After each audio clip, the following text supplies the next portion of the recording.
తెలంగాణ తొలి మలిదశ ఉద్యమాల్లో గడ్డం వెంకటస్వామిది కీలక పాత్ర. కార్మికుల కోసం ఆయన పోరాడారు. కేంద్ర మంత్రిగా ఎన్నో సేవలందించారు. అందుకే అభిమానులు, అనుచరులు ప్రేమగా కాకాగా పిలుచుకుంటారు. పేదల గూడు కోసం అలుపెరగని ఉద్యమం చేసిన కాకా గుడిసెల వెంకటస్వామిగా వారి గుండెల్లో సుస్థిర స్థానాన్ని సంపాదించుకున్నారు. కాకా 96వ జయంతి సందర్భంగా స్పెషల్ స్టోరీ.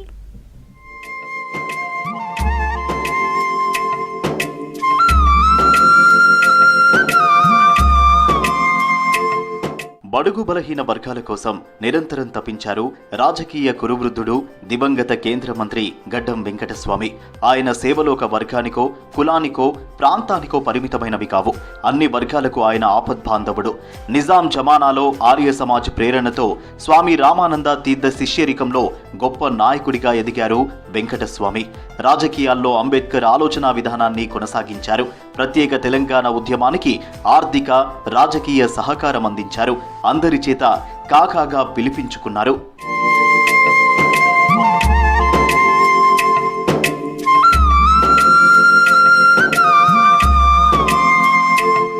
హైదరాబాద్ విలీనం తర్వాత భవన నిర్మాణ కూలీగా, ఉద్యమకారుడిగా మొదలైన కాకా వెంకటస్వామి ప్రస్థానం పేదలు, కార్మికుల నాయకుడిగా, ఆ తరువాత ఎంపీగా, కేంద్ర మంత్రిగా జాతీయ స్థాయికి చేరింది. మెట్రిక్ మాత్రమే చదివిన ఆయనకు జీవితం నేర్పిన అనుభవమే అంతర్జాతీయ స్థాయిలో కార్మికుల తరపున ప్రసంగించే స్థాయికి తీసుకెళ్లింది.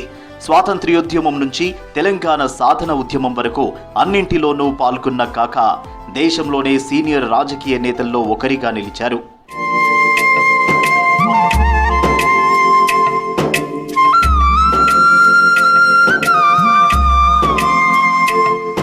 అప్పట్లో హైదరాబాదులో బతకడానికి వచ్చిన పేదలు ఖాళీ జాగాల్లో గుడిసెలు వేసుకునేవారు. భూముల విలువ పెరగడంతో భూస్వాములు పేదలను వెళ్లగొట్టడం మొదలుపెట్టారు.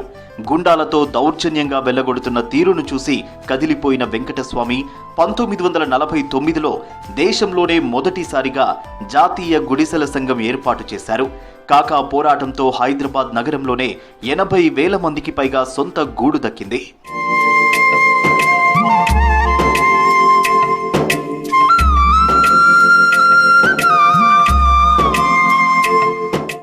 భవన నిర్మాణ కూలీలు, రిక్షా కార్మికుల సమస్యలపైన కాకా పోరాటం చేశారు. తర్వాత కంపెనీల్లో పనిచేస్తున్న కార్మికుల సమస్యలపై దృష్టి పెట్టారు. హైదరాబాద్ స్టేట్ ఐఎన్టీయూసీ ప్రెసిడెంట్గా పోరాటాలను మరింత ఉధృతం చేశారు. ఒకే సమయంలో 101కి పైగా సంఘాలకు ప్రత్యక్షంగా, పరోక్షంగా ఆయన నాయకత్వం వహించారు. 1961లో ఐఎన్టీయూసీ రాష్ట్ర అధ్యక్షుడయ్యాక కార్మిక సంక్షేమం కోసం సహకార సొసైటీలను ఏర్పాటు చేయించారు. తర్వాత అన్ని సొసైటీలు కలిసి రాష్ట్ర సహకార సమాఖ్య ఏర్పాటయింది. కార్మికులకు కనీస వేతనాలు, ఉద్యోగ భద్రత కోసం పోరాటాలు చేసి విజయం సాధించారు కాకా.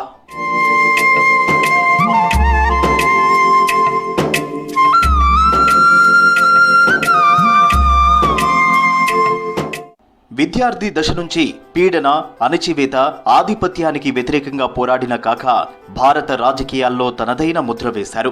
కార్మిక నేతగా, పీడిత జనపక్షపాతిగా చిరస్మరణీయుడు కాకా. కేంద్ర జౌళి శాఖ మంత్రిగా పనిచేసిన సమయంలో సంక్షోభంలో ఉన్న చేనేత రంగాన్ని ఆదుకున్నారు. కాయిలా పడ్డ బట్టల మిల్లులను బతికించారు. ఆచార్య కొండా లక్ష్మణ్ బాపూజీ, ప్రగడ కోటయ్య లాంటి చేనేత నాయకులతో చర్చించి నేత కార్మికులకు మేలు చేసే నిర్ణయాలు తీసుకున్నారు. నిజానికి చేనేత రంగాన్ని బతికించాలన్న ఆలోచనతోనే పీవీ క్యాబినెట్లో గ్రామీణాభివృద్ధి శాఖతో పాటు టెక్స్టైల్స్ శాఖ మంత్రిగానూ బాధ్యతలు చేపట్టారు. 1993లో ఆయన టెక్స్టైల్స్ మంత్రిగా బాధ్యతలు తీసుకునే నాటికి ఈ రంగం క్లిష్ట పరిస్థితుల్లో ఉంది. కేంద్ర మంత్రిగా ఆయన అనేక సంస్కరణలు తెచ్చారు. చేనేత రంగ సంక్షేమ నిధి ఏర్పాటు చేశారు. కాకా చొరవతోనే టెక్స్టైల్ ఇండస్ట్రీ రూపురేఖలే మారిపోయాయి. 5 జాతీయ స్థాయి ట్రేడ్ యూనియన్లు టెక్స్టైల్ మిల్లుల యజమానులను పిలిచి త్రైపాక్షిక ఒప్పందంపై సంతకాలు చేయించారు. దేశవ్యాప్తంగా నష్టాల్లో ఉన్న 79 మిల్లులను ఒక్క తాటిపైకి తెచ్చి నేషనల్ టెక్స్టైల్ కార్పొరేషన్ ఏర్పాటు చేయడంలో కీ రోల్ ప్లే చేశారు. టెక్స్టైల్ పరిశ్రమలో ఆధునీకరణకు పెద్దపీట వేశారు కాకా.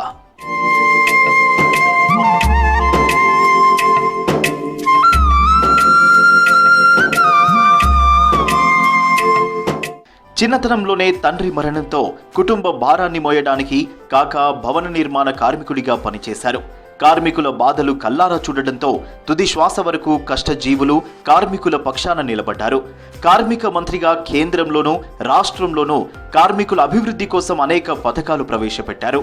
పరిశ్రమల్లో పనిచేసే కార్మికులకు పెన్షన్ సదుపాయం తెచ్చింది కాకానే. ప్రైవేటు రంగంలోని కార్మికులకు పెన్షన్ కల్పించడం ప్రపంచంలోనే మొదటిసారి. ఈ ఘనత కూడా కాకాదే. కేంద్ర ఆర్థిక మంత్రిగా ఉన్నప్పుడు సింగరేణి కార్మికుల కోసం పెన్షన్ పథకం ఏర్పాటు చేశారు. దాన్ని ఇతర గనుల్లో పనిచేసే కార్మికులకు అమలు చేయించారు.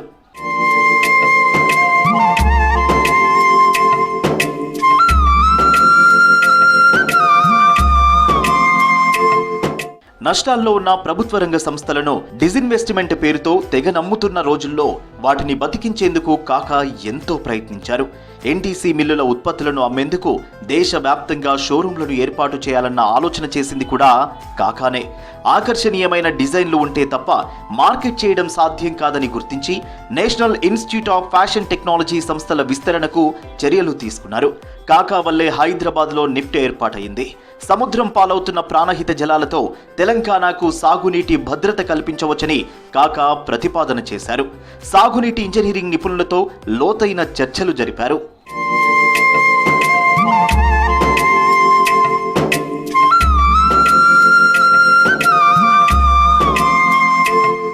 తెలంగాణ సాయుధ పోరాటం సహా తొలి మలిదశ ఉద్యమాల్లో క్రియాశీలకంగా పనిచేశారు కాకా వెంకటస్వామి.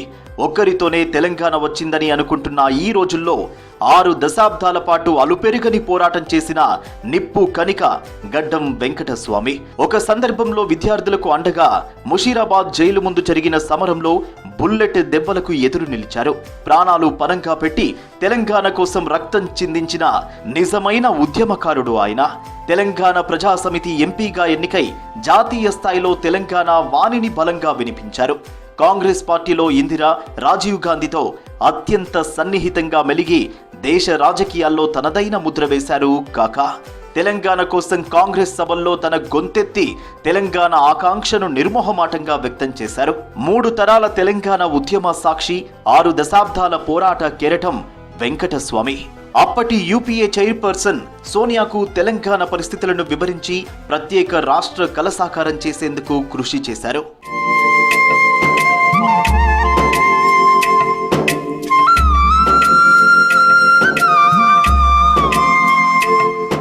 కాకా జీవితం ఎందరికో ఆదర్శప్రాయం. వెంకటస్వామి 1929 అక్టోబర్ 5న గడ్డం మల్లయ్య పెంటమ్మలకు జన్మించారు. తండ్రి మల్లయ్య నిజాం సైన్యంలో జవాన్గా పనిచేశారు.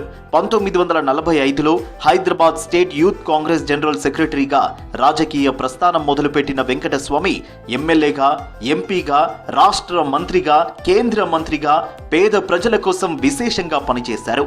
ఆయన ఎన్నడూ నేల విడిచి సాము చేయలేదు. స్థిరమైన రాజకీయాలకు, నమ్మిన సిద్ధాంతానికి భిన్నంగా ఆయన ఎన్నడూ వ్యవహరించలేదు. నిత్యం పేదోడి కోసం, వారి హక్కుల కోసం తప్పించారు. ఆయన ఎంత ఎదిగినా ఒదిగే ఉన్నారు. సామాన్యులు సైతం ఎవరి ప్రమేయం లేకుండా ఆయనను నేరుగా కలుసుకునేవారు. ఎన్నికల్లో గెలిచినా ఓడినా, రాష్ట్ర, కేంద్ర మంత్రిగా పనిచేసిన సామాన్యుడిలా నిత్యం జనానికి అందుబాటులో ఉన్నారు.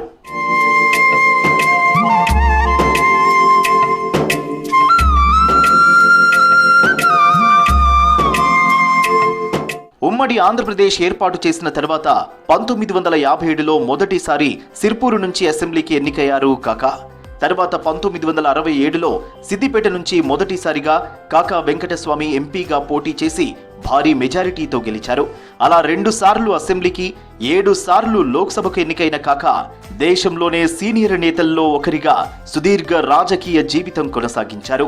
2009 నాటికి కాకా క్రియాశీల రాజకీయాల నుంచి తప్పుకున్నారు.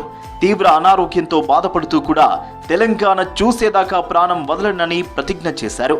చివరకు స్వరాష్ట్రం సిద్ధించాకే 2014 డిసెంబర్ 22న కన్నుమూశారు. అంబేద్కర్ ఆలోచనలను జీవితాంతం పాటించిన కాకా ఆయన పేరుతోనే అంబేద్కర్ ఎడ్యుకేషన్ సొసైటీని స్థాపించి మంచి విద్యా ప్రమాణాలతో బడుగు వర్గాల పిల్లలకు చదువులు అందేలా చూశారు. అప్పటి రాష్ట్రపతి వివి గిరి చేతుల మీదుగా ప్రారంభమైన ఈ విద్యా సంస్థల సేవలు ఇప్పటికీ ఆయన చూపిన మార్గంలోనే కొనసాగుతున్నాయి.